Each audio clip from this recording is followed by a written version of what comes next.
Number 7 comparison based question है। ये कह रहा है इसमें कौन सा स्टेटमेंट सही है। 4 ऑप्शन दिए हुए हैं। बेहतरी यह है कि सब में वैल्यूज सेम दी हुई हैं, बस उनके ऑर्डर्स को अलग अलग रखा गया है। देखिए, इस क्वेश्चन को करने का पहला लॉजिक ये होता है कि पहले ऐसे 2 नंबर खोजने की कोशिश करो जिनका ऑर्डर आप देखते ही डिसाइड कर लो। राइट, मुझे यहाँ दिख रहा है कौन से नंबर हैं, वो ये और ये नंबर है। ठीक है। दूसरा, यहाँ पर आपको ये समझना है कि जो डिनोमिनेटर है, जब 1 बाई समथिंग दिया होता है तो डिनोमिनेटर जिसका कम होगा वो वैल्यू ज्यादा होगी। Less denominator means more value. ठीक। अब मैं जरा √5 और √29 इसको देखता हूं। ये देखते ही मुझे पता लग गया कि ये वाला जो एक्सप्रेशन दिया हुआ है गलत दिया हुआ है। ठीक है। क्यों? ध्यान से देखना, क्योंकि √5 की वैल्यू जो है अगर मैं 4th रूट में लिखूंगा तो ये 25 आएगी। यहां पर ये क्या दिया हुआ है? 29। ठीक। अब मुझे बताओ डिनोमिनेटर में कम वाली वैल्यू ज्यादा रिजल्ट देती है, तो ये वैल्यू तो कम हुई ना। फिर √5 4th रूट ऑफ 29 से छोटा हुआ, 4th रूट ऑफ 29 से छोटा है √5। तो अगर ये छोटा है तो ये वैल्यू जो है रिवर्स में इसकी बड़ी होनी चाहिए, यानी ये लीस्ट हो ही नहीं सकता 1/√5। अगर 1/√5 लीस्ट नहीं हो सकता तो 2 ऑप्शन तो चले गए। बाकी 2 ऑप्शन में आप देखो 1/√5 को सबसे पहले लिखा हुआ है, इसका मतलब ये वैल्यू तो हाईएस्ट है, कोई टेंशन ही नहीं है। हमें बस इन दोनों का ऑर्डर पता कर लेना है कि 29 का जो क्यूब रूट है और जो 12 का क्यूब रूट है, इनमें क्या रिलेशनशिप है। 29 का 4th रूट और 12 का क्यूब रूट, ये रिलेशनशिप निकाल लें अगर, आंसर आ चुका है। देखिए क्या करना होता है, इन दोनों में आप क्या करो, इनकी पावर्स को बराबर करने की कोशिश करो, तब हम कंपैरिजन कर पाएंगे ना। जब सर्ट्स में वैल्यूज लिखी हैं, इनकी पावर सेम नहीं तो हम कंपेयर नहीं कर सकते। तो हम क्या करेंगे, देखिए इसको ऐसे लिखने जा रहा हूँ मैं। ये 29 टू द पावर 1/4 होता है और ये 12 टू द पावर 1/3 होता है।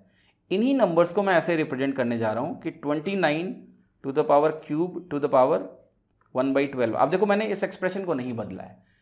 29 की power cube to the power 1/12 मतलब 29 की पावर 1/4 ही है, और दिस को मैं कंपेयर कर रहा हूं 12 to the power 4 to the power 1/12। ध्यान से देखना, आप जरा ध्यान से समझो। अल्टीमेटली हुआ क्या कि 29 को मैंने 3 पावर चढ़ा दिया, 12 को 4 पावर चढ़ा दिया, ताकि जो ओवरऑल पावर है वो बराबर हो जाए और हम कंपेयर कर पाएँ। बस अब इन्हीं को कंपेयर कर लेना है। कंपेरिजन में ज़्यादा टाइम वेस्ट नहीं करना। देखो कैसे करने जा रहा हूँ मैं। 12 टू द पावर 4 का मतलब 12 स्क्वायर 144, 144 स्क्वायर। 144 स्क्वायर में ज़्यादा दिमाग मत लगाना। 140 का स्क्वायर जो होता है वो 19,600 के आसपास होता है। 144 का स्क्वायर लगभग 20,000। बस इतना ही करना है, कंपैरिजन ही तो करना है। 29 क्यूब में देखिए 29 का स्क्वायर जो होता है वो 841 होता है, इंटू 29 आपको निकालना है। अभी नंबर जरा आप देख के बताओ और सोचो कि ये नंबर कितना होगा। आप कहोगे ये नंबर, अगर मैं इसको 30 के आसपास मान लूँ तो 30 के आसपास मानते ही ये नंबर मुझे दिख रहा है कि 24,000 से थोड़ा सा ज़्यादा हो गया। ठीक है। अब अगर उसमें आप इसको 30 - 1 लिखते हो तो आप फिर क्या करोगे, 841 सब्ट्रैक्ट करोगे, है ना। तो आप ज़रा देखो इसको, आपने इसको मल्टीप्लाई किया तो ये आपको देगा 24,000, ये लगभग देगा 1200 के आसपास, फिर 800 आप माइनस कर रहे हो, मतलब लगभग 24,000 के आसपास है। भाई इतना ही तो पता करना था कि कौन सी वैल्यू बड़ी है कौन सी छोटी है। यानी इसमें क्या हुआ कि ये वाली वैल्यू छोटी है, 12 to the power cube root of 12 छोटा है, तो जो छोटा होगा वो जब डिनोमिनेटर में जाएगा तो वैल्यू बड़ी देगा। ठीक है। तो इसका मतलब ये हुआ, इसका उत्तर ये सही है ना, कि 1/√5 हाईएस्ट हुआ, और चूंकि √12 क्यूब रूट 12 की वैल्यू 4th रूट 29 से छोटी है, रेसिप्रोकल में उसकी वैल्यू बड़ी होगी, और इसलिए ये डेफिनेट ऑर्डर होगा, और आप आसानी से उत्तर लगा सकते थे बिना किसी कन्फ्यूजन के, है ना। प्रोसेस बहुत इंपॉर्टेंट है, आप ध्यान से समझिएगा कि कैसे मैंने पहले 2 ऑप्शंस को रिजेक्ट किया तो मुझे फिर √5 से कंपैरिजन की नीड ही खत्म हो गई।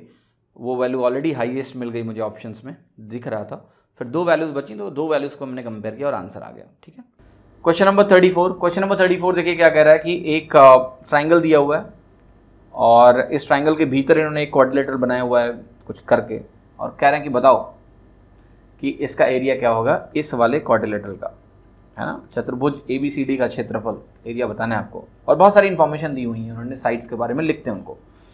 देखिए इन्होंने आपसे बोला कि QD की वैल्यू 2 है, तो QD की वैल्यू 2 लिख दी, QC की वैल्यू 5 है, QC 5 लिख दिया, फिर उन्होंने कहा CR आपका 3 है, 3 लिख दिया, BR आपका 4 है, 4 लिख दिया, PB आपका 6 है, 6 लिख दिया, PA आपका 5 है, 5 लिख दिया, AD आपका 3 है, 3 लिख दिया, सब कुछ लिख दिया। देखिए सब कुछ लिखने के बाद आपको एक चीज़ दिखेगा कि भैया ये तो है आइसोसेलेस ट्राइंगल। क्यों? क्योंकि यहाँ हो गया 10, यहाँ हो गया 10, आइसोसेलेस ट्राइंगल, राइट।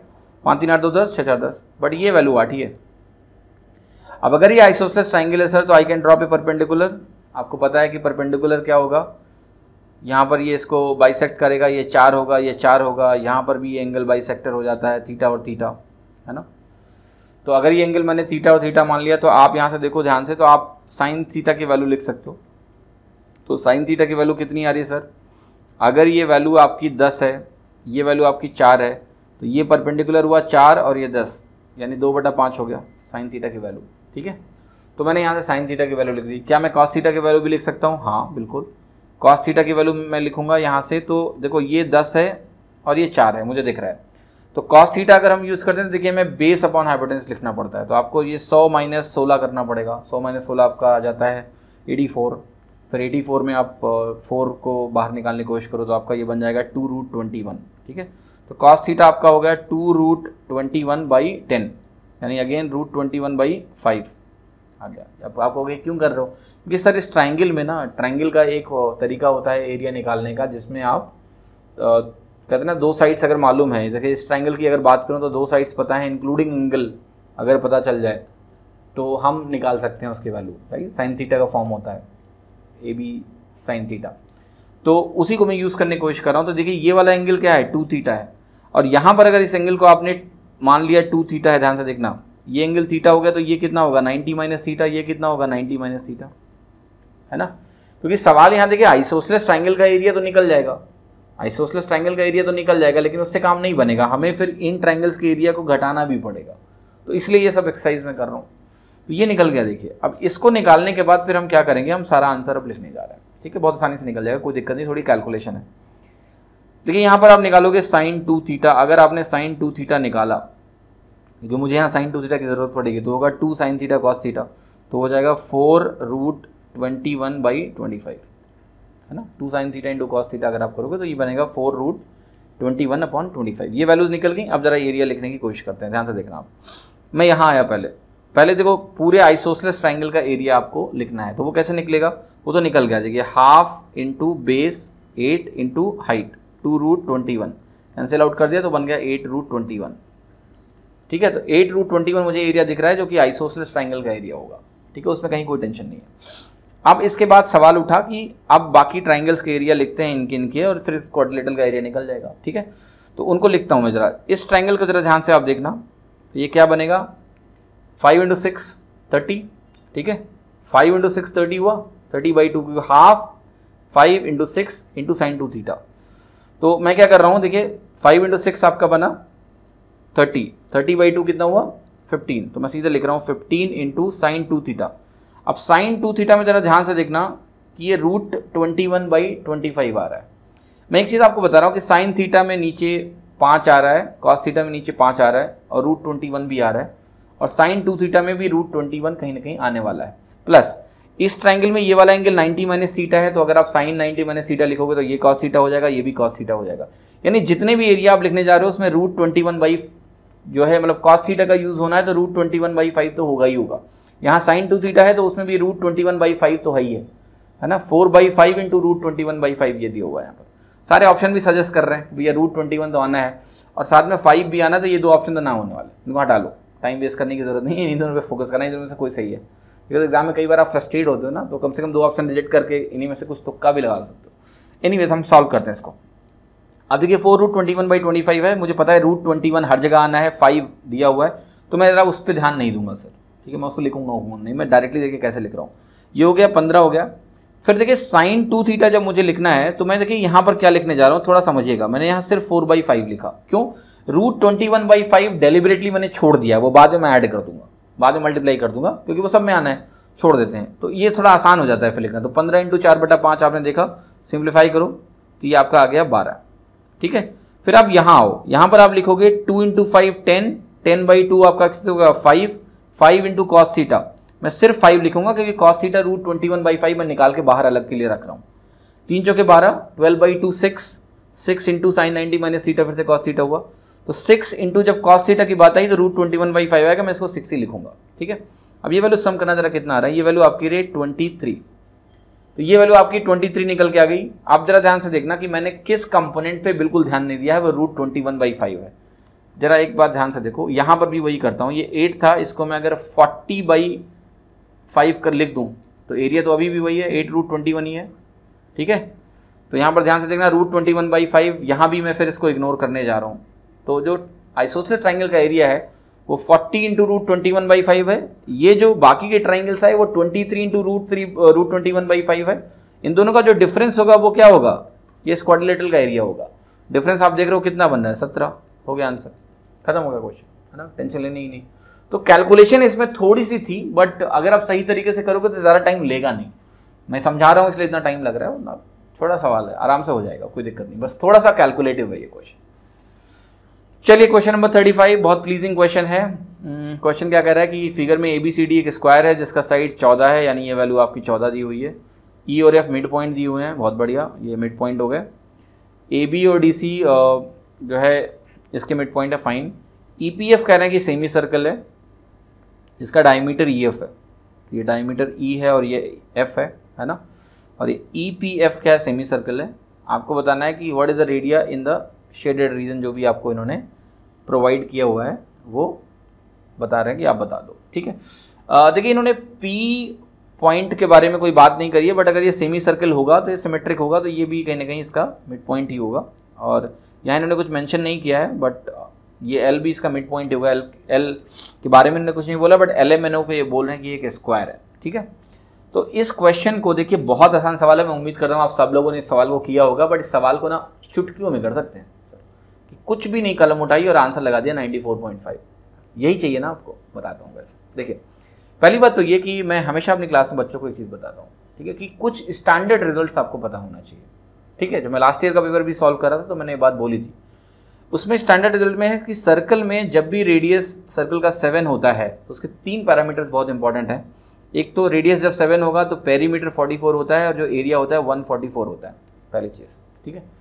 इसको यूज़ करके हम इससे रिलेटेड अलग सर्कल्स के भी पेरीमीटर एरिया लिख सकते हैं, क्योंकि लेट्स से कि आपने कहा कि भाई रेडियस 7 नहीं 14 है, तो रेडियस अगर 14 हुआ तो पेरीमीटर एक लेंथ कंपोनेंट है, वो भी डबल हो जाएगा।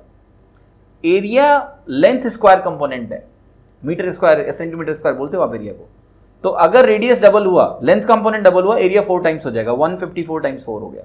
और अक्सर एग्जाम में ना इन्हीं रेडियस 7, 14, 3.5, 21 इन्हीं का इस्तेमाल होता है। ये स्टैंडर्ड रिजल्ट आपको हेल्प करेगा डायरेक्टली आंसर लिखने में। जैसे यहाँ पर जैसे ही आपने ये देखा, ये बोला 14 है भाई, यानी ये 14 हुआ, ये कितना हुआ, 7 हुआ, डायमीटर रेडियस 7 हुआ, 7 रेडियस का सेमी सर्कल, मतलब उसका जो एरिया होगा वो सर मुझे यहाँ दिख रहा है कि 77 होगा। आप कैलकुलेट करते रहो, पाई आर स्क्वायर लगा के, है ना, πr²/2 करना है, नहीं पता है आपको, आपने देखा कि जो 77 आधा होगा सर्कल का, ठीक है। फिर देखो जैसे ही मैंने ये स्क्वायर देखा, मुझे पता है इस स्क्वायर का जो एरिया होगा वो 49/2 होगा। आप कह रहे हो ये कैसे हो रहा है, मैं बताता हूँ आपको। देखिए थोड़ा सा विजुअलाइजेशन आपको हेल्प करेगा। यूजुअली आप क्या करोगे, इसका आप पहले वो देखोगे ना, डायगोनल देख के फिर स्क्वायर का आप एरिया लिखोगे। ऐसा लिखने की ज़रूरत नहीं है सर, कुछ मत करो। आपको पता है ये आपको पता है लेकिन आप समझ नहीं पा रहे हो, ज़रा ये स्क्वायर को ना थोड़ा शिफ्ट करो ऊपर। अगर आप शिफ्ट करोगे ना तो ये कुछ ऐसा बन जाएगा, ठीक है। यहाँ पर ये 7 होगा और ये 7 होगा। इस डायग्राम में आपको पता है कि ये अंदर वाले स्क्वायर का एरिया बाहर वाले स्क्वायर का आधा होता है। ज़रूर आपने सवाल किया होगा, नहीं किया होगा तो मैं कट एंड सीक कर देता हूँ। 1 1 1 1 1 1 1 1 देख लो, 4 अंदर 4 बाहर, तो 4 अंदर पूरा 8 हाफ, बस वही करना था। इसको अगर आप शिफ्ट कर लो, मेंटली थोड़ा सा शिफ्ट करोगे, आपको समझ में आ जाएगा कि मुझे इसका एरिया ही निकालना है। तो अगर मैं इसको शिफ्ट भी कर दूंगा तो एरिया थोड़ा ना बदल जाएगा। इसको एज इट इज़ मैं शिफ्ट कर रहा हूँ, तो एज इट इज़ जैसे ही आप शिफ्ट करोगे ये यहाँ पर एडजस्ट हो जाएगा 7/7 में। जब ये 7/7 में एडजस्ट हो गया तो ये क्या होगा, आधा होगा ना, 49/2, 24.5। देखिए आंसर मुझे दिख गया। ये वाला जो रेक्टेंगल है इसका एरिया है 98 माइनस 77 21, यानी ये जो शेडेड रीजन है इस पहले वाले हाफ रेक्टेंगल में वो 21 है, ठीक है। दूसरे वाले रीजन में मुझे 24.5 घटाना है और 98 जोड़ना है।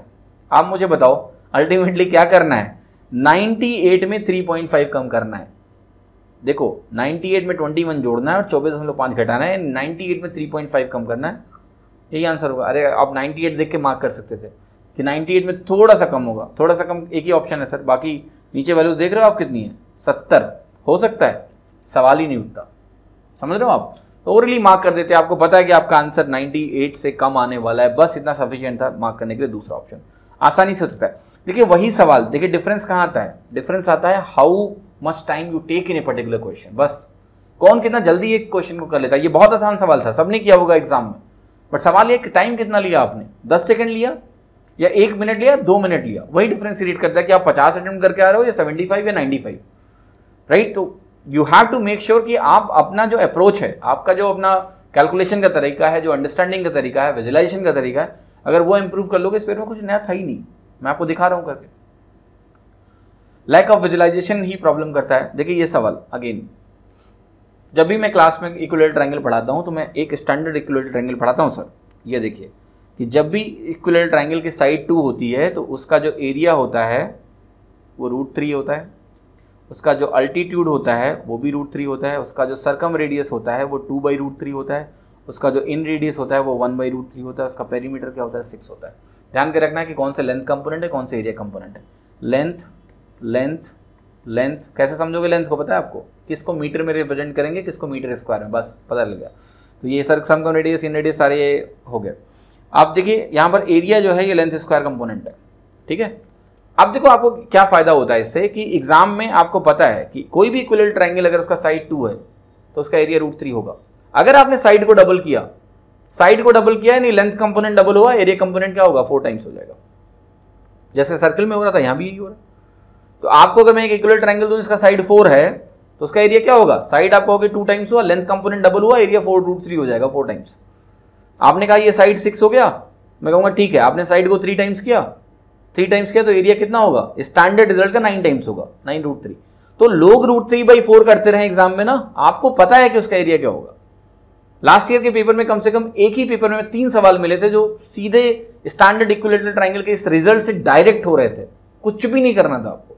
यहां भी एक सवाल दे दिया और आप डर गए। देखिए ध्यान से क्या कह रहा है, ये कह रहा है कि ABCDEF एक हेक्सागन है और ये बोल रहा है कि हेक्सागन का साइड 6 है। एक हेक्सागन में 6 इक्विलेटरल ट्रायंगल होते हैं। देखो ध्यान से, मैं ये लाइन ड्रॉ कर दे रहा हूँ, 1 2 3 4 5 6 इक्विलेटरल ट्रायंगल। फिर ये कह रहा है कि ये वाले ट्रायंगल भी इक्विलेटरल है। भाई ये साइड अगर आप 6 पहले ही बता रहे हो रेगुलर हेक्सागन है, तो सब ट्रायंगल क्या हो गए, इक्विलेटरल ट्रायंगल हो गए जिनका साइड क्या है 6 है। खत्म हो गया। अब देखो कितने ट्रायंगल काउंट करने हैं, 1 2 3 4 5 6 7 8 ट्रायंगल काउंट करने हैं। मुझे पता है जो मेरा स्टैंडर्ड ट्रायंगल है जिसका साइड 2 होता है उसका एरिया √3 होता है, पर यहाँ 6 है, 3 टाइम्स क्या हो जाएगा एरिया, 9 टाइम्स। आंसर क्या होगा 72√3। लुक एंड मार्क, कुछ नहीं करना है। लेकिन वही प्रॉब्लम होती है ना कि जब आप कहते हैं ना कि आपका जो कैलकुलेशन है वो ट्रिकी कब हो जाता है, हमेशा फॉर्मूले पे ही डिपेंडेंट होते हो। सर्कल की कुछ स्टैंडर्ड वैल्यूज, ट्रायंगल की कुछ स्टैंडर्ड, ट्रायंगल को पहले से जानना, स्पेशली इक्विलेटरल ट्रायंगल को, चीज़ें आसान बना देता है। मतलब ये जो प्रॉपर्टीज मैंने लिखी है, सर्कम रेडियस, इन रेडियस, ये भी बहुत सारे क्वेश्चंस में यूज होते हैं। मैं आगे दिखाऊंगा आपको, कभी डायरेक्ट आंसर लगा सकते हो आप। मैं क्वेश्चंस को देखा और आंसर लगा दिया, ठीक है। क्वेश्चन नंबर 38 क्या कह रहा है भाई, ये कह रहा है एक सर्कल है, सर्कल का रेडियस दिया है 14√2, PQRS भी एक स्क्वायर दिया हुआ है, EFGH ABCD सब सारे स्क्वायर हैं आइडेंटिकल, इनका सबका सम बता देना एरिया का। यानी ये सर्कल है, ये स्क्वायर है, ये सारे छोटे छोटे स्क्वायर हैं, बताना है सम क्या होगा। देखिए ध्यान से, पहला काम तो आपको ये बताना है कि ये वैल्यू क्या है भैया, 14√2 है, ठीक है। अब बताओ स्क्वायर का अगर डायगोनल आपका 28√2 हो गया, साइड कितना हो गया 28। अब मैं आपसे एक सवाल पूछूंगा सर कि अगर साइड 28 हो गया तो अब देखिए इस सवाल को करने के कई तरीके हैं। एक तो आप बनाओ इक्वेशन और सॉल्व करो। मैं इक्वेशन बनाना मुझे ज़्यादा आता नहीं है, तो मैं इसको आपको कुछ और तरीके से करके बता रहा हूँ, ठीक है। देखिए जब मैंने इस क्वेश्चन को देखा, इस डायग्राम को देखा, मुझे डायग्राम पूरा स्केल डायग्राम दिख रहा है, ठीक है। क्योंकि अगर ये स्केल डायग्राम नहीं होगा तो ये स्क्वायर की तरह लगेगा ही नहीं। ये लग रहा है स्क्वायर की तरह, बीच वाला भी स्क्वायर की तरह लग रहा है, सर्कल तो मुझे सही दिख रहा है, स्केल डायग्राम है। तो आप मुझे बताओ अगर मैं इस पॉइंट को ज्वाइन कर दूं ऊपर तक, है ना, तो ये वाकई में आप कहोगे रेडियस तो नहीं है, लेकिन ये ऑलमोस्ट रेडियस के बराबर ही तो है। इतना छोटा सा पोर्शन ऊपर छूट गया सर, उसके लिए क्या जलालत करनी है। आप जरा ऑप्शंस को देखो, काफी दूर दूर हैं सर, 31, 62, 125, 150, बहुत दूर हैं। तो क्यों भैया टेंशन लेनी है, ये जो दूरी है ये ऑलमोस्ट रेडियस की बराबर है, इससे आपके आंसर पे कोई फर्क नहीं पड़ने वाला। यानी आप ये कह रहे हो कि ये साइड अगर मैंने मान ली छोटे वाले स्क्वायर की x, तो x की वैल्यू आप कह रहे हो कि सर्कल का रेडियस माइनस स्क्वायर की आधी साइड कितनी है सर 14। देखो जरा ये वैल्यू आ गई कितना 14 टाइम्स √2 -1, आप कहोगे √2 - 1, मैं कहूँगा 0.414 रफली। प्रोडक्ट निकाला, रफली कितना आ गया 5.6, ठीक है, रफली 5.6 आ गया। अब जरा देखो, एक स्क्वायर का एरिया अगर मैं 5.6 का स्क्वायर निकालता हूँ, आप जरा ध्यान से देखो, इसको अगर 6 भी मान लो थोड़ी देर के लिए, तो 6 का स्क्वायर कितना होगा 36। अगर आपने तब लिए 4 तो आपको वैल्यू मिलेगी 144, राइट, 72 का डबल। लेकिन आपको पता है कि ये 6 नहीं है, 6 से कम है, थोड़ा 6 से थोड़ा कम है, तो 144 से कम आएगा आंसर, लेकिन 62 नहीं आएगा, ठीक है, 125.44 होगा, क्लोज ही होगा ना। आप अगर ज़्यादा आपको शक हो रहा है मेरे ऊपर कि ऐसी इस सवाल की बेइज्जती नहीं होनी चाहिए, ये बहुत अच्छा सवाल लग रहा था, बहुत कॉम्प्लेक्स लग रहा था कि कोई कॉलोनियल एरा का कोई एक ग्राउंड दिखाया जा रहा है, ठीक है, तो I am sorry for that, but this is the way to solve this question in 2 seconds. यार अपनी आंखों पे क्यों नहीं विश्वास करते हो आप लोग? ये कहें पाइथागोरस बना के ही वैल्यू निकालोगे, निकाल लो, इतना ही आएगा, जाओ करके देखो, आंखों पे भरोसा रखो ना। डायग्राम दिया हुआ है, लग रहा है कि ऑलमोस्ट इक्वल वैल्यूज हैं सर, तो मैं यूज कर रहा हूँ ना कि भैया ये दूरी लगभग रेडियस ही होगी, तो लगभग रेडियस मतलब ये हो गया, उसमें से मैं इसका हाफ साइड घटा दूं 14, तो मुझे वैल्यू मिल गई ना साइड स्क्वायर की, अप्रॉक्सीमेट 5.6। तो या तो भैया अगर आपको शक है अभी इस जो तरीके से मैंने किया कि 144 से थोड़ा सा कम होगा यानी 125 होगा, शक है तो आप 5.6 का स्क्वायर निकाल लो और देख लो। तो 5.6 का स्क्वायर कितना होगा सर बताओ? नहीं निकाल सकते हो, 5.5 का ही निकाल लो। 5.5 का स्क्वायर अगर निकालोगे आप तो 30.25 आ जाएगा आपका। इसको 4 से गुणा कर दो, देख लो 123 आ रहा है, बट आपने 5.5 का निकाला, 5.6 का निकालोगे तो कितना आ जाएगा? 125 बन जाएगा, बस हो गया सवाल। ऐसे सवाल करोगे तब एग्जाम में अटेम्प्ट करके आओगे आप 90+। इस तरह के पेपर में भी कोई दिक्कत नहीं है। गलत तरीके से जो आप चीज़ें करते हो ना, हमेशा इक्वेशन बनाना, अपने लॉजिक का इस्तेमाल ही नहीं करते हो, अपनी आंखों पे आपको भरोसा ही नहीं है, जो दूसरे दिखाते हैं वही देखते रहते हो आप। ऐसा ना करो, खुद की आंखों पे भरोसा करो ना। डायग्राम बराबर बना हुआ है तो उसका इस्तेमाल करो, आंसर ऐसे निकलेगा धकाधक, ठीक है। चलिए क्वेश्चन नंबर 39। देखिए यहाँ पर क्या दिया है कि ए बी के वैल्यू कितनी है 56, यानी बड़े वाले सर्कल का मुझे रेडियस पता लग गया सर 28। फिर क्या कह रहा है ए ई एफ से सब बराबर हैं, तो 56 को 4 से डिवाइड करोगे आप, है ना, 14 आ जाएगा। यानी इसका रेडियस, एक छोटे वाले सर्कल का रेडियस कितना है 7। बताना क्या है कि ये जो सर्कल है जो शेडेड है उसका एरिया बताना है हमें, ठीक है। ओके, यहाँ पर देखिए विजुअली ऑब्जर्व करना आसान नहीं है ना, क्योंकि आप इसका रेडियस देख के इसका रेडियस मतलब इट्स नॉट टू ईजी कि आप डायरेक्टली इसको गेस कर पाओ, तो वहाँ पर फिर हम निकालेंगे, बट आसानी से निकालेंगे, आप टेंशन मत लेना। देखिए जहाँ से ये पॉइंट को मैं इसके सेंटर से करने जा रहा हूँ ज्वाइन, है ना, ये एंगल आपको पता है 90 डिग्री होगा। ये एंगल अगर 90 डिग्री है और इसका रेडियस मुझे पता है कि अभी 7 है, इसका रेडियस ही तो निकालना है। अगर मुझे इसका एरिया निकालना है तो मैं इसको x बोल देता हूँ, ठीक है। ये वैल्यू कैसे लिखूंगा मैं सर? पूरा वैल्यू 28 है, ये इसका रेडियस माइनस हो जाएगा तो ये वैल्यू मिल जाएगी, यानी ये वैल्यू हो गई 28 - x, खत्म हो गया। पाइथागोरस लगा दो, तो 7 + x का होल स्क्वायर जो होगा ये 7 स्क्वायर, क्योंकि ये साइड 7 है, 7 स्क्वायर प्लस 28 - x का होल स्क्वायर होगा। एक ही वेरिएबल है x, निकल जाएगा यहाँ से। x क्या है? सर्कल का रेडियस है, ठीक है। लेकिन अभी मुझे पता है कि अगर मैं इसको यहीं छोड़ दूंगा ना तो आप खूब समय बर्बाद करोगे कैलकुलेशन में, करना ही नहीं उतना। मैं दिखाता हूँ आपको कैलकुलेशन में करना क्या है। देखिए आप अगर स्क्वायर निकालोगे तो ये आ जाएगा 7 स्क्वायर, 7 स्क्वायर से कैंसिल हो गया, यहाँ मिलेगा आपको x स्क्वायर प्लस 14x, यहाँ मिला आपको 28 का स्क्वायर। 28 का स्क्वायर आप क्विकली यहाँ पर निकालना पड़ेगा आपको। देखिए तरीका बताते रहा हूँ, ध्यान रखना। 25 से 3 आ गए ना, 25 से 3 पीछे चले जाओ, 22 का स्क्वायर पता ही होगा। 25 तक के स्क्वायर तो पता ही होने चाहिए ना सर आपको। 22 का स्क्वायर कितना होता है? 484, उसमें 3 है ना, ये 300 जोड़ दो, 4 होता 400 जोड़ते, तो 484 में 300 जोड़ा 784 बना, ये हो गया आपका 28 का स्क्वायर, प्लस x स्क्वायर बना माइनस 56x बना। देखो ये भी कैंसिल हो गया। अब ये कैंसिल होने के बाद देखो आपकी x की वैल्यू निकालनी है, और ये जो समीकरण मैंने यहाँ पर आपके सामने लिखा है, ठीक है, इसी से x की वैल्यू हमारी आएगी। तो 56 और 14 ये हो गया 70x = 784। अब x की वैल्यू देखो कितना दिख रहा है, 10 टाइम्स कितना होता है आपका, 11 टाइम्स आपका 770 होता, तो ये 770 + 14 है, 770 आपका 11 टाइम्स होगा, ये आपका 0.2 टाइम्स यानी 11.2 आ गई x की वैल्यू। जब x की वैल्यू 11.2 आ गई तब हमें निकालना है आंसर। अब आप क्या करते हो 22/7 करके चालू हो जाते हो, ना करिए सर, 3.14 इंटू 11.2। आपको लग रहा होगा मैं पागल हूँ कि मैं 3.14 को 11.2 से मल्टीप्लाई करने जा रहा हूँ, नहीं करूँगा। अभी देखो 3.14, बाकी स्क्वायर लिखना मेरे बाएं हाथ का खेल है कि भाई 112 का स्क्वायर अगर मुझे लिखना है तो ये 125.44 होगा। वही तरीका मैंने अपनाया कि 112 का स्क्वायर लिखना है तो ये 100 से 12 ज़्यादा है, 12 जोड़ दो 124 हो गया, 12 का स्क्वायर 144 हो गया, ऐसे लिखा तो 12544। तो मेरे लिए स्क्वायर लिखना बाएं हाथ का खेल है, मैं उसको इस्तेमाल कर रहा हूँ। ये वैल्यू आ गई। अब जब ये वैल्यू आ गई ना सर, इसको मैं पूरा मल्टीप्लाई नहीं करूँगा, आधा ही करूँगा, आंसर आ जाएगा। देख रहे हैं 125 को 3 से मल्टीप्लाई करेंगे कितना आएगा 375। फाइन। अब देखना सिग्निफिकेंट एक्चुअली क्या है, 3.14 क्या है 3 प्लस 0.14, 125.44 क्या है 125 प्लस 0.44। अब जरा ध्यान से देखना, इसमें जब इसको आप प्रोडक्ट को एक्सपेंड करोगे ना तो एक मल्टीप्लिकेशन मिलेगा 125 इंटू 3, सिग्निफिकेंट है, लिख दिया। फिर 125 इंटू 0.14 भी सिग्निफिकेंट है, लगभग आपको दिख रहा है 12 इंटू 14 जो कि होता है 168। 2 डिजिट का मल्टीप्लिकेशन तेज आना चाहिए, नहीं आता तो प्रैक्टिस करो। बच्चों की तरह मल्टीप्लिकेशन करते हो आप लोग, बचपन में किया था वही करें। 12 टाइम्स 14 आपको लिखना चाहिए, 168 होता है ओरली, है ना। 14 टाइम्स 10 140 प्लस 28, लगभग 17 के आसपास दिख रहा है, ये भी सिग्निफिकेंट है तो मैंने लिख दिया। अब बाकी के जरा देखना क्या क्या बाकी है। 3 को 0.44 से मल्टीप्लाई करना, क्यों करूंगा भाई, 1 पॉइंट समथिंग आएगा। ऑप्शंस में इतना अच्छा खासा गैप दिया हुआ है कि 1 नेग्लेक्ट करने से तो कोई फर्क नहीं पड़ने वाला।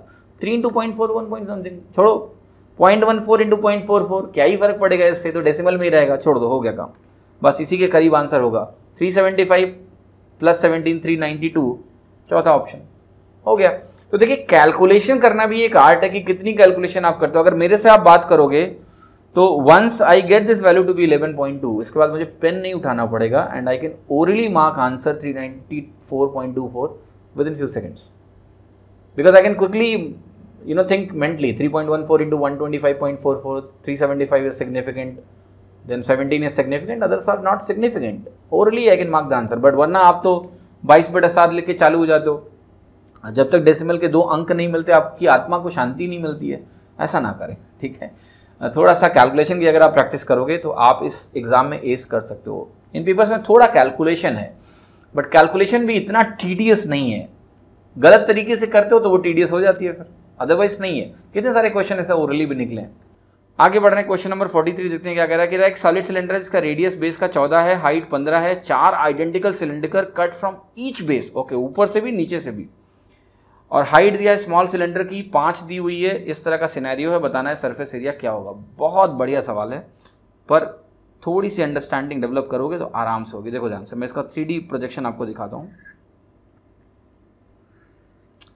देखिए सिलेंडर काटने का मतलब जानते क्या है कि जैसे जब सिलेंडर कटेगा ना तो देखिए ऐसे कटेगा।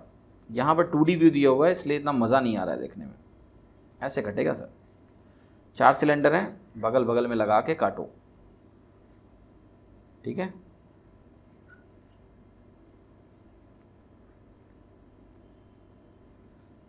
जैसा ऊपर वैसा ही नीचे। अब जरा ध्यान से देखना, जब आप इसको काटोगे ना, जरा विजुलाइज करते हैं इसको। पहले कहानी क्या थी, जब पहला सिलेंडर हमें दिया होगा तो टॉप जो है ऐसे होगा, ध्यान से देखना, मैं बात कर रहा हूँ इस तरह का कुछ टॉप होगा, कर्व्ड सरफेस एरिया होगा, top area, bottom area, solid cylinder की बात कर रहा है। फिर आपने क्या किया सर, इसके अंदर ड्रिल किया। आप सोचो कि आपके पास एक सिलेंड्रिकल ड्रिल है ना, उसको लगा के आपने ड्रिल किया और ड्रिल हो गया, ठीक है। तो जब आपने ड्रिल किया तो आप जरा ध्यान से इसको विजुलाइज करो। जो डायग्राम आपके पास बचेगा उसमें यहाँ पर खाली स्पेसेस हो जाएंगे, क्योंकि आप ड्रिलिंग मार रहे हो ना, तो ड्रिलिंग मारो तो ये इसके इक्विवेलेंट खाली स्पेसेस हो गए, यानी ये तो आपका हो गया सरफेस एरिया जो आप लूज कर रहे हो, मैं इसकी बात कर रहा हूँ। लेकिन जहाँ ड्रिल खत्म होगा वहाँ पर ये तो सॉलिड होगा, ये सारे सॉलिड होंगे, राइट। ऊपर वाला तो आपने लूज किया, वो सरफेस एरिया गया, नीचे इस तरह का स्ट्रक्चर है, और अंदर जो 4 सिलेंडर आप बना रहे हो ना, उसका भी कर्व्ड सरफेस एरिया आप गेन कर रहे हो ना। ये कर्व्ड सरफेस एरिया गेन ही तो हो रहा है, उम्मीद करता हूँ समझ में आ रहा है। यानी अभी फर्क क्या पड़ा जब आपने ये 4 ड्रिलिंग करी। अब मैं आपको एक चीज़ और समझाता हूँ। यहाँ ऊपर सरफेस एरिया लूज हुआ है, तो ये वाला जो सॉलिड पोर्शन है, ये वाला जो सॉलिड पोर्शन आपको दिख रहा है, क्योंकि ड्रिल जहाँ खत्म होगा वहाँ तो वो सॉलिड सर्कल बनेगा ना ऐसे। अब मैं थोड़ा सा इसको बैलेंसिंग एक्ट करने जा रहा हूँ, मैं इस सॉलिड वाले पोर्शन को ऊपर देने जा रहा हूँ, तब आपको एक्चुअली अच्छा तरीके से समझ में आएगा कि अगर मैंने इस सॉलिड वाले पोर्शन को ऊपर दे दिया तो ज़रा ध्यान से समझो क्या होगा। अब देखो क्या गेन हो गया आपको। पहले जो सर्कल था, पहले जो आपके पास कहीं ना कहीं स्फीयर था, क्योंकि यहाँ से तो ये पूरा सॉलिड पार्ट नीचे तक होगा। आपको गेन क्या हुआ, आप देखो जब मैंने इसको भर दिया ना तो ऊपर वाला तो कंप्लीट हो गया ना, जो गया वो आ गया। यानी अब देखो ध्यान से क्या हो रहा है, जो सरफेस एरिया गेन हो रहा है ना, वो गेन सिर्फ कर्व्ड सरफेस एरिया हो रहा है इन चारों स्फीयर्स का, चारों सिलेंडर्स का। यानी ओरिजिनल जो सरफेस एरिया था, जब मैंने इस बैलेंसिंग करी, ड्रिल तो खैर नीचे तक ये सॉलिड होगा, इसको मैंने ऊपर शिफ्ट किया है ये समझाने के लिए आपको कि गेन कहाँ हो रहा है। तो अगर मैंने इसको ऊपर शिफ्ट कर दिया, देखो आप टॉप बिल्कुल वैसा हो जाएगा जैसा पहला था, बॉटम बिल्कुल वैसा ही हो जाएगा, क्योंकि बॉटम में भी ड्रिलिंग हुई है सर। मतलब बॉटम को आप ऐसे मत समझो, मैं टॉप समझा ले जाऊंगा तो बॉटम आपको अपने आप समझ में आ जाएगा, उसमें कुछ करना ही नहीं है। तो मैं कह रहा हूँ जब मैंने इसको ऊपर शिफ्ट किया विजुलाइज कराने के लिए, तो आपने देखा टॉप बॉटम वैसा ही होगा जैसा पहले था, लेकिन जो गेन है सरफेस एरिया का, वो जो अंदर सिलेंडर आपने ड्रिल मारा ना, उसका जो कर्व्ड रीजन है वो गेन्ड सरफेस एरिया है। बस इतना विजुलाइज आपने किया, नहीं क्वेश्चन हो गया खत्म। क्यों? क्योंकि जो पहले टोटल सरफेस एरिया है वो तो होगा ही होगा, प्लस 8 टाइम्स ये जो छोटे वाले सिलेंडर्स हैं इनका सिर्फ कर्व्ड सरफेस एरिया जोड़ना है। तो पहले कितना था भैया, पहले आपका था 2 pi R into R plus H, मैं लिख रहा हूं 2 pi R into R plus H, ठीक है। अभी क्या हुआ, plus 8 times curved surface area, आपका सिंपली क्या होगा पता ही आपको, 2 पाई आर एच होता है, 2 pi are dash H. But यहाँ रेडियस कितना है देखना ध्यान से, यहाँ जो रेडियस है वो आप निकाल सकते हो, क्योंकि ये पूरा जो वैल्यू है वो 14 है, तो एक का कितना होगा 3.5 होगा, 1/4 होगा, है ना, क्योंकि 4 आपने ऐसे ऐसे कट के टच कराते हो यहाँ पर, यहाँ से आप रेडियस निकाल सकते हो ना, 3.5 होगा, पूरे का 14 है। तो यहाँ पर मैं लिख रहा हूँ ये आपका हो गया 8 इंटू 2 पाई इंटू, यहाँ पर मैं आर की वैल्यू लिख दूँ ताकि कोई कन्फ्यूज़न ना हो, आर एच सब लिख देता हूँ मैं। देखिए यहाँ पर 14 था, एच की वैल्यू कितनी थी 15 थी, यहाँ पर हाइट 5 है और रेडियस कितना है, रेडियस आपका दिया हुआ है ये आर प्लस एच होगा सॉरी, तो ये 14 + 15 हो जाएगा। और यहाँ पर 2 पाई आर एच लिखना है क्योंकि केवल कर्व्ड सरफेस एरिया लिखना है, तो आर की वैल्यू यहाँ पर हो गई हमारी 3.5, यानी 7/2 भी लिख सकते हो आप, कोई दिक्कत नहीं है, इंटू एच, एच की वैल्यू कितनी है 5, ये आपका हो गया आंसर, ठीक है। अब थोड़ा सिंप्लीफाई करना पड़ेगा, तो पाई की वैल्यू 22/7 आप लिख लो, तो अगर आप इसको 22/7 लिखते हो तो ये वैल्यू कट के कितनी मिल जाएगी आपको 2, तो आप देख सकते हो ये पहला पार्ट जो मिल रहा है मुझे वो 29 टाइम्स और ये 288 मिल रहा है, ठीक है। 8 into 2 into pi into R into H, H की वैल्यू कितनी है 5 है, ठीक है। तो अब यहाँ पर ध्यान से देखो 7 से 7 कैंसिल होगा, ये 2 से 2 कैंसिल हो गया, तो आप अगर इसको ऐसे लिखना चाहते हो 88 के टर्म्स में, तो ये 88 टाइम्स 10 दिख रहा है मुझे, है ना, क्योंकि यहाँ से 2 निकाल लो आप तो 88 टाइम्स 10 होगा, यानी अल्टीमेटली मुझे 39 टाइम्स 88 मिल रहा है। प्रोडक्ट निकाल लो या फिर आप देख लो यूनिट डिजिट यहीं पर 2 आ रही है, यही सही होगा, है ना। तो देखिए क्वेश्चन अच्छा क्वेश्चन था, मैं कहूँगा अगर आपने पहले से थोड़ा विजुअलाइजेशन की प्रैक्टिस नहीं करी हुई है तो there will be difficulty in understanding कि भाई यहाँ पर क्या सरफेस एरिया निकलेगा। तो ये this was a very good question, but again it was not difficult if you have the ability to visualize, है ना। अगर आपको थोड़ा सा मेंटली विजुअलाइज आप कर सकते हो, एक बार ये अंडरस्टैंड हुआ कि गेन सरफेस एरिया क्या हो रहा है, 8 का curved surface area, question over होगा, खत्म हो, कुछ है नहीं इसमें। आगे बढ़ते हैं, क्वेश्चन नंबर 47, इसमें भी ना जाने क्यों लोग परेशान, इतना आसान सवाल है, वाहियात, इसको बदनाम कर दिया लोगों ने, वाहियात सवाल है। ये कह रहा है एक राइट ट्रायंगुलर पिरामिड XYZB को कट किया गया है, साइड क्यूब का 16 सेंटीमीटर है, XYZ मिड पॉइंट है। अब देखिए सवाल, इसमें प्रॉब्लम मुझे लोगों से क्यों शिकायतें हैं, ये क्वेश्चन जब आया तो लोगों ने बोला कि पिरामिड कटिंग फ्रॉम क्यूब का एक क्वेश्चन आया। भाई क्या क्वेश्चन है, आप जरा ध्यान से देखो ना, अगर यही आपको पिरामिड दिया होता तो आप सवाल लगा लेते, आप पिरामिड को क्यूब से काट लिया तो क्यों परेशान हो, साइड की वैल्यू देखनी है, वो दिख रही है साफ साफ। देखो अगर इसको आपने ऐसे काट लिया, ये अगर मिड पॉइंट दिया है सर, तो जरा एक बात मुझे बता दो कि ये एक वैल्यू कितनी होगी, ये 8√2 होगी। अगर मैं XZ की बात करूं भाई, ये 8 हो जाएगा, ये 8 हो जाएगा, पूरा 16 है। ये वैल्यू क्या हो जाएगी, ये भी वैल्यू 8√2 हो जाएगी, ये वैल्यू क्या हो जाएगी 8√2 हो जाएगी। बाकी की जो वैल्यूज हैं ये देखो, half of the side, half of the side, half of the side 8 होगी। अब जरा मैं इस क्यूबॉइड को बना रहा हूँ ताकि हम लोग समझ पाएँ कि क्या हुआ है यहाँ पर। देखो एक तो है कि एक हमें फ्रंट फेसिंग जो ट्रायंगल इसमें मिलेगा वो 8√2 का मिलेगा। इसके बाद अंदर के जो भी ट्रायंगल हमें दिख रहे हैं ना, ऐसे ऐसे करके, इनकी सबकी वैल्यू क्या है 8 8 8, और साथ में देखो ये 90 डिग्री एंगल होगा क्योंकि तीनों जो कॉर्नर में तीनों ये जो साइड्स है ना 8 8 वाले, ये परपेंडिकुलर पे होंगे, क्यूब है तो तो ये 90 डिग्री है, ये 90 डिग्री है और ये 90 डिग्री है। बस हो गया सवाल। अब जरा बताओ इसका टोटल सरफेस एरिया निकालना, कितने सरफेस होंगे? 4 ही तो होंगे। 4 ट्राइंगल का एरिया निकाल के जोड़ देना है उसमें, आप परेशान हो। ठीक है, अब देखिए इसके बाद भी टाइम बर्बाद करने वाले लोग कैसे हैं। देखिए पहली बात तो ऑप्शंस को जरूर देखो। मैंने क्वेश्चन देखा तो मैंने पहले ऑप्शन देखा। देखिए ऑप्शन में मुझे एक चीज़ समझ में आई कि √3 जो है, √3 का जो कोफिशिएंट है वो अलग अलग है हर ऑप्शन में। मैं पहले वो ट्राइंगल देखूंगा जिसमें √3 आने वाला है। कहाँ आएगा बताओ? 8 का जो ट्राइंगल राइट एंगल है, 1 2 3, इनसे रूट का कंपोनेंट नहीं मिलेगा क्योंकि 8 है तो 32 हो गया उनका, राइट? इंटीजर ही होगा ना, उसमें रूट का कंपोनेंट कहाँ आएगा? तो 3 जो ये ट्राइंगल है 1 2 3, इनसे कुछ नहीं मिला। लेकिन जो फ्रंट वाला ट्राइंगल आपको दिख रहा है ना, ये है equilateral triangle with 8√2। Equilateral triangle के एरिया में √3 आता है, मालूम है। वही कोफिशिएंट निकाल लो, आंसर मिल गया। आपको इंटीजर देखना ही नहीं है कि वो कितना है, 96 है क्या है, मतलब ही नहीं, क्योंकि √3 का कोफिशिएंट हर जगह अलग है। कैसे निकलेगा आप ध्यान से देखना। स्टैंडर्ड इक्विलेटरल मालूम है आपको, साइड 2 एरिया कितना होता है? यहाँ साइड कितना है? 8√2, यानी कितने गुना है? 4√2 टाइम्स। अगर लेंथ कंपोनेंट 4√2 टाइम्स है तो एरिया जो होता है वो कितना गुना होता है? इसके स्क्वायर गुना होता है, यानी 32 टाइम्स हो जाएगा। अब ध्यान से देखना, आपको पता है साइड 2 का एरिया कितना होता है? √3। अब कितना होगा? 32√3। 32√3 केवल फोर्थ ऑप्शन में यही सही हो सकता है। पहले वाले पार्ट को चेक करने की जरूरत नहीं है, बट करना है तो कर लो भाई। 8 का ट्राइंगल है तो 32 एरिया होगा, 3 ट्राइंगल है 96 वो भी होगा, वो भी निकल जाएगा। तो अब इस क्वेश्चन को क्यों बदनाम कर दिया गया कि क्यूब से पिरामिड काट लिया? भाई कौन सा गुनाह कर दिया? बस क्यूब से आपको यही देख लेना था कि 3 राइट एंगल ट्राइंगल्स बन रहे हैं और एक इक्विलेटरल ट्रायंगल बन रहा है। अब ये एबिलिटी आपके अंदर नहीं है क्योंकि आप इस तरह से समझते नहीं हो चीजों को ना, you believe in formulas, that is the problem. तो आप अपना एटीट्यूड चेंज करो बस।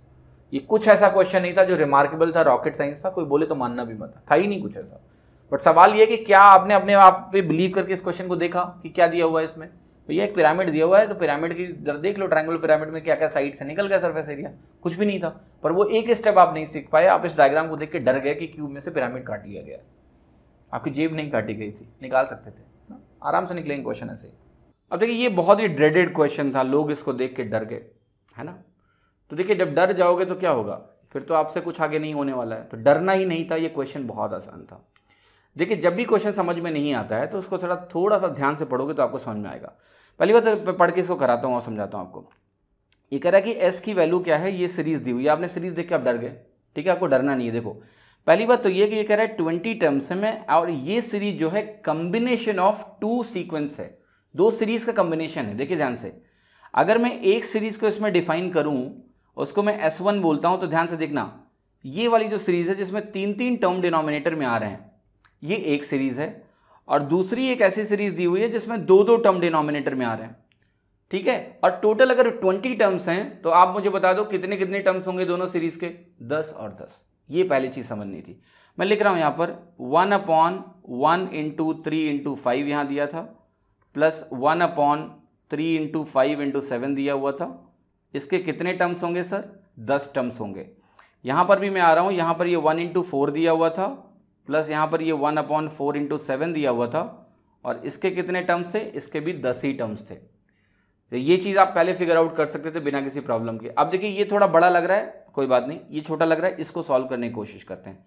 देखिए इस तरह की सीरीज को अगर आप ध्यान से देखोगे तो पहले आपके दिमाग में एक ख्याल आना चाहिए कि क्या मैं सारे टर्म्स को लिख के उनका एलसीएम निकाल के जोड़ कर सकता हूँ?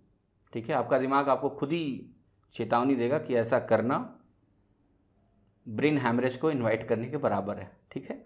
यानी ऐसे तो इस क्वेश्चन को नहीं करना है भाई कि 1/4 1/28 और ऐसे करके जोड़ के निकालेंगे, है ना, ये संभव ही नहीं है। यहाँ तो सोचना भी मत, दिमाग में बहुत तेज धमाका हो सकता है कि सारे डिनोमिनेटर निकाल के एलसीएम लेंगे, नहीं। फिर आपको समझ में आएगा कि इस तरह के क्वेश्चन में कुछ कैंसिलेशन एंसिलेशन होता है, यानी पहले टर्म को अगर हम ब्रेक करें और सेकेंड टर्म को ब्रेक करें तो कुछ कैंसिल होता है, उसके अकॉर्डिंगली हम लोग काम करेंगे। तो ब्रेकिंग के केस में देखिए आपको देखना होता है कॉमन टर्म क्या है, 4 कॉमन है, तो कैंसिल होने की पॉसिबिलिटी भी इसी की है, ठीक है। अब जरा ध्यान से देखना मैं क्या क्या करने जा रहा हूँ। मैं इस टर्म को कैसे लिखूंगा, ठीक है।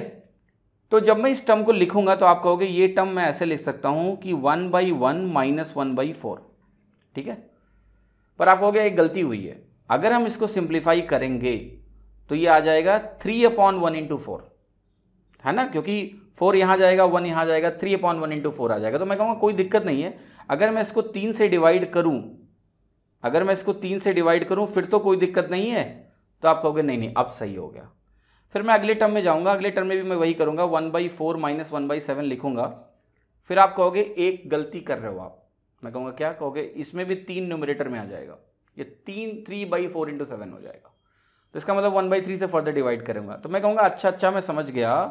इसका मतलब ये हुआ कि चूंकि इन दोनों में डिफरेंस 3 का आ रहा है, 3 का आ रहा है, ठीक है, तो और यही वैल्यूज न्यूमरेटर में जाएंगी तो डिफरेंस न्यूमरेटर में एक 3 का बन जाएगा। यानी हर एक टर्म में चूंकि डिफरेंस 3 का ही होगा तो एक 1/3 हमें बाहर लिखना पड़ेगा अगर हम इसको ऐसे ब्रेक करेंगे। तो फिर लॉजिक समझ में आ गया ना कि क्यों ना 1/3 को बाहर ही रख लिया जाए। अब आप ध्यान से देखोगे अगर तो इसमें ये पार्ट और ये पार्ट कैंसिल हो जाएगा, आपका बचेगा क्या अल्टीमेटली आपको पता है, उसके लिए आपको लास्ट पार्ट लिखना पड़ेगा। तो यहाँ आता हूँ, मैं आपको पहले लास्ट पार्ट लिखवाता हूँ। देखो पहले पार्ट में यहाँ 1 आ रहा था, दूसरे पार्ट में यहाँ 4 आ रहा था, 4 आ रहा था। आपको बताना 10वें पार्ट में यहाँ पर क्या आने वाला है। आपको पता है हर बार आप 3 ऐड कर रहे हो, तो दूसरे पार्ट में जब आप गए तो यहाँ पर आपने लिखा 1 + 3। अगर 10वें पार्ट में जाओगे तो आप लिखोगे 1 + 9 इंटू 3, यानी यहाँ पर आ जाएगा 28 और यहाँ पर आ जाएगा 31, क्योंकि 3 एक्स्ट्रा यहाँ लिखना है। बहुत आसान है, देखिए 1 and 3 4, 4 and 3 7। तो हो क्या रहा है कि हर एक पार्ट में जब आप आ रहे हो तो 1 में 3 ऐड करके आ रहे हो, ठीक है, यही कर रहे हो। तो आप ऐसे ध्यान से देखो कि अगर 10th पार्ट में मुझे जाना है, 10th पार्ट मुझे चाहिए, तो उसमें मुझे 27 जोड़ना पड़ेगा। 9 × 3 और एक पहले ही था, 28 हो गया और अगला 31 आ गया। अब आपको पता है ये डॉट डॉट क्या हो जाएगा, 1/28 माइनस 1/31। फाइनली आपको पता है ये सारे बीच वाले टर्म्स कैंसिल हो जाएंगे और अल्टीमेटली आपको बचेगा क्या, 1/3 इंटू 1 माइनस 1/31। ठीक है, तो ये आप क्विकली यहाँ पर लिख सकते थे। अब देखिए आप कहोगे ये तो कर दिया सर, ये कहाँ से होगा, तो बड़ा ही भयावह दिख रहा है। भयावह नहीं है, जरा ध्यान से समझना। वही लॉजिक, देखिए इस पेपर में यही एक अच्छी बात थी, मैं बता रहा हूँ, पेपर मुश्किल नहीं था लेकिन आप लोग लिंक इस्टेब्लिश नहीं कर पाए। आपको अगर केवल यही सवाल दिया होता तो आपने कर लिया होता, ठीक है, केवल इतना दिया होता, लेकिन ये भी दिया हुआ था। लेकिन अगर यही लॉजिक आप यहाँ लेके जाते तो ये क्वेश्चन हो जाता। भाई मुझे कॉमन टर्म देखना है क्योंकि मुझे कैंसिल करना पड़ेगा, क्योंकि मुझे ब्रेन स्ट्रोक नहीं चाहिए, मैं सारे के डिनोमिनेटर निकाल के ऐड नहीं कर सकता हूँ। तो कॉमन टर्म क्या दिख रहा है सर, 3 × 5। 3 × 5 के रेस्पेक्ट में ही कुछ हमें करना पड़ेगा। तो मैं कहूँगा देखो ऐसा ना करो कि इसको आप ऐसे लिखो 1/1 × 3 माइनस 1/3 × 5। ठीक है, आप जरा ध्यान से देखना, नेक्स्ट टर्म को अगर मैं लिखता हूँ तो ये आ जाएगा 1/3 × 5 माइनस 1/5 × 7। अब आप ध्यान से देखो, अगर आपने एलसीएम लिया तो यहाँ 3 और 3 कॉमन है, यहाँ 5 और 5 कॉमन है। देखिए यहाँ 5 आएगा और यहाँ 1 आएगा, डिफरेंस कितना आएगा 4, यानी मुझे 4 से डिवाइड करना पड़ेगा। यहाँ भी देखो 5 5 तो कॉमन हो गया ना, 7 और 3 आएगा, 4 से ही डिवाइड करना पड़ेगा। यहाँ भी हर स्टेप में वही हो रहा है, हम बस 4 ज़्यादा न्यूमरेटर में ले आ रहे हैं। अगर हमने ब्रेक किया तो मैंने क्या किया, इसको ऐसे लिख दिया। अब आपकी अगली लड़ाई है लास्ट टर्म पता करने की। लास्ट टर्म पता लगा तो आंसर आ गया, ठीक है, आप तो सीधा लिख सकते हो। तो लास्ट टर्म कैसे निकालोगे, देखना ध्यान से। पहले टर्म में 1 है, दूसरे टर्म में 3 है, यानी क्या है कि पहले टर्म में पहला ऑड नंबर लिखा है, first odd number, positive odd number. दूसरे टर्म में सबसे पहला टर्म जो है वो सेकंड पॉजिटिव ऑड नंबर है। तो 10वें टर्म में क्या होगा, 10वां पॉजिटिव ऑड नंबर होगा और जिसकी वैल्यू होती है 19 इंटू 21 इंटू 23। आप कहोगे ये 19 इतना जल्दी कैसे निकाल लिया, मैं दूसरा तरीका बताता हूँ। आप इवन नंबर्स के बारे में सोचो। पहला इवन नंबर क्या होता है, 2। अगर उसमें 1 माइनस करो तो आपको पहला ऑड नंबर मिलता है। 10वां इवन नंबर क्या होगा, 20, 1 माइनस कर दो, 10वां ऑड नंबर मिल जाएगा 19। तो ये हो गया सर। अब आपको बताया जब लास्ट वाले टर्म को आपको ब्रेक करोगे तो 19 इंटू 21 पॉजिटिव के साथ आएगा और 21 इंटू 23 निगेटिव के साथ आएगा। अल्टीमेटली क्या बचने वाला है, पहली सीक्वेंस का पहला टर्म और ये लास्ट वाले टर्म का लास्ट टर्म, बस दैट्स इट। अब मैं इसको अगर सिंप्लीफाई करके लिखूं तो ये सब कैंसिल आउट हो जाएंगे। देखो बचेगा क्या, अल्टीमेटली जो आपके पास बचने वाला है वो ये 1/1 इंटू 3 माइनस 1/21 इंटू 23 बचने वाला है, बस सारे कैंसिल हो जाएंगे टर्म्स। अब सवाल उठा कि उत्तर क्या है, ठीक है, उत्तर अब इसको जोड़ने मत लगना वरना तो समय बर्बाद होगा, आंसर आएगा ही नहीं, ठीक है। देखिए इसमें बहुत आसानी से आंसर निकलेगा। पहली बात तो ये आप डिनोमिनेटर्स को देखो, ये 15,000 के आसपास है, 16,000 के आसपास है। दूसरा आपको देखिए एक चीज़ ये समझना है कि ये वाला जो प्रोडक्ट है 21 × 23 है ना, और यहाँ पर एक नंबर आ रहा है 31 और ये आ रहा है 3 और ये आ रहा है 4। तो अल्टीमेटली अगर आप एलसीएम लेने जाते हो तो आपको एक चीज़ दिख रही है कि जो मुझे बड़े बड़े टर्म्स दिख रहे हैं, अगर मैं दोनों को ऐड करता हूँ तो एलसीएम में मुझे 4 मिलेगा, मुझे 3 मिलेगा, एक्चुअली 3 नहीं मिलेगा क्योंकि 21 में 3 ऑलरेडी है, तो 21 मिलेगा, 23 मिलेगा और 31 मिलेगा। पर आपको एक चीज़ तुरंत समझ में आएगी कि देखो यार, ये वाला ऑड नंबर है, ये वाला ऑड नंबर है। अगर मैं एलसीएम लेता हूँ, अगर आप एलसीएम लेने गए तो आप जरा ध्यान से समझना कि यहाँ पर एक ऑड नंबर आने वाला है, ठीक है। यहाँ पर ऑलरेडी 1 है क्योंकि 3 तो यहाँ जाएगा नहीं क्योंकि ये 21 टाइम्स 23 है, ठीक है। तो होगा क्या कि ऊपर एक इवन नंबर बनने वाला है। तो इवन नंबर अगर ऊपर बनने वाला है तो ये 4 को कैंसिल आउट करेगा, है ना। अब सवाल उठता है कि 4 पूरा का पूरा कैंसिल होगा या पूरा का पूरा कैंसिल नहीं होगा। तो ये एक कहीं ना कहीं आपके दिमाग में एक क्वेश्चन बना हुआ होगा कि ये 4 का अल्टीमेटली क्या होगा, ये 4 क्या ओवरऑल कैंसिल होने वाला है या ओवरऑल कैंसिल नहीं होने वाला है। देखिए ये 4 ओवरऑल कैंसिल हो जाएगा। इसके 2 तरीके हैं समझाने के। पहला तरीका तो आप ऑप्शन देख के पता कर सकते हो। देखो 2, 2, 3 अगर मैं देखूं, आप इनका अगर प्रोडक्ट लेते हो तो ये नंबर खुद ही जो है 12,000 के आसपास डायरेक्टली दिख रहा है मुझे। अगर मैं 20, 20, 30 मान लूँ इसको तो भी ये नंबर मुझे 12,000 मिलता हुआ दिख रहा है। अब वहाँ 4 का भी स्कोप नहीं है, वहाँ 2 का भी स्कोप नहीं है, क्योंकि अगर ये दोनों नंबर हो गए तो ये डिनोमिनेटर तो बड़ा हो जाएगा और, ठीक है, और बड़ा डिनोमिनेटर हो जाएगा जो कि हमें नहीं चाहिए। ध्यान से समझने की ज़रूरत है। हमें डिनोमिनेटर तो जो मिल रहा है वो इसी रेंज में मिल रहा है। ये 4 अल्टीमेटली कैंसिल आउट होगा। मैं प्रूफ भी कर सकता हूँ, जरा 1 सेकंड और रुको, आप जाएगा, ठीक है। ये पूरा का पूरा ऊपर यहाँ नहीं जाएगा क्योंकि यहाँ 3 ऑलरेडी मौजूद है। तो 7 × 23 यहाँ जाएगा। अब ध्यान से देखना, 7 × 23 - 1 को, ये वाला नंबर तो आप प्रोडक्ट बहुत आसानी से लिख सकते हो ना। ये हो जाएगा आपका 140 + 21 यानी 161 - 1। देख रहे हो 4, 4 पूरा कैंसिल हो जाएगा, है ना। तो ये 4 का कोई रेलेवेंस रहेगा नहीं डिनोमिनेटर में, ये कैंसिल आउट हो गया, ठीक है। अब जरा ध्यान से समझना, इस नंबर को मैं ध्यान से देख के आपको बता रहा हूँ कि आंसर है क्या। आंसर आ चुका है क्योंकि ये अल्टीमेटली एलसीएम होगा। अगर 4 यहाँ से अल्टीमेटली कैंसिल हो गया इन दोनों का एलसीएम लेने के बाद, तो यही नंबर फाइनली बचेंगे जो डिनोमिनेटर में आने वाले हैं, ठीक है। अब इनका जरा प्रोडक्ट मैं ध्यान से आपको समझाता हूँ कि ये नंबर आ गया 483। अब 483 को अगर आप 31 से मल्टीप्लाई करोगे तो ये नंबर 15,000 से छोटा ही होगा, और जो कि एक ही ऑप्शन में है, दूसरा वही सही हो सकता है। आपको एग्जैक्टली निकालने की जरूरत नहीं है, कुछ सेकंड्स लगेंगे आपको इस क्वेश्चन को करने में बस, ठीक है। तो अगर आपको क्लैरिटी है कैसे आगे बढ़ना, आप ये पूछ सकते हो आप कि मैंने कैसे लिखा। देखो ध्यान से, 483 को आप कैसे लिख सकते हो, आप लिख सकते हो 500 - 17 × 31, ठीक है। अब 500 × 31 कितना हुआ, 15,300, और 17 × 31 कितना हुआ, 500। आप अगर इसको निकालते हो तो 510 आएगा, और साथ में और वैल्यू भी आएगी, 17 और माइनस होगा। आपको सीधा सीधा दिख रहा है 15,300 था और उसमें 300 से ज़्यादा माइनस हो रहा है, तो वो वैल्यू 15,000 से कम ही आएगी, और डिनोमिनेटर 15,000 से कम एक ही ऑप्शन में आ रहा है, तो वही सही हो सकता है, और आपको ज़्यादा दिमाग लगाने की ज़रूरत नहीं है। तो देखिए अल्टीमेटली ये क्वेश्चन बड़ा ही कॉम्प्लेक्स आपको लग रहा होगा, पर है नहीं। आपको सिर्फ यहाँ का लॉजिक यहाँ यूज़ करना था। अगर मैं इसको अब समराइज़ करूँ तो आपको ये सारी चीज़ें लिखने की ज़रूरत ही नहीं थी। आप यहीं ऑब्जर्व कर सकते थे कि 3 × 5 अगर हम यूज़ करते हैं एज ए कॉमन टर्म तो 4 डिनोमिनेटर में आएगा, तो आप डायरेक्टली ये एक्सप्रेशन लिख सकते थे कि अल्टीमेटली जो बचेगा वो 1/1 × 3 - 1/21 × 23 यहाँ बचेगा, और यहाँ 1/3 × 1 - 1/31 बचेगा। तो अगर ये बच रहा है तो आप बस डिनोमिनेटर देख के आंसर मार्क कर सकते थे, कुछ भी करने की ज़रूरत नहीं थी। ना ही कोई इसके लिए फॉर्मूला रटने की ज़रूरत है। फॉर्मूले रटते रहोगे तो आपका जीवन खत्म हो जाएगा, फॉर्मूले कभी पूरे नहीं होते हैं, क्योंकि अगली बार एग्जाम में कुछ नया सवाल आ जाएगा तो उसका फॉर्मूला कौन बताएगा आपको। तो आप लॉजिक में अपने आप को ट्रेन करो। जो 1 और 1/4 का लॉजिक था वही लॉजिक एक्सटेंड हो रहा है यहाँ पर। अगर यहाँ पर 4 टर्म्स भी होते तो भी आंसर निकल जाता। मैं कभी ना कभी किसी वीडियो में आपको इस तरह के 4 टर्म्स 5 टर्म्स लेके भी करके दिखा दूंगा आपको, ठीक है। तो उम्मीद करता हूँ कि ये आपको काफ़ी हेल्प करेगा कि इस तरह के क्वेश्चंस को कैसे टैकल करने की ज़रूरत है। आगे बढ़ते हैं। क्वेश्चन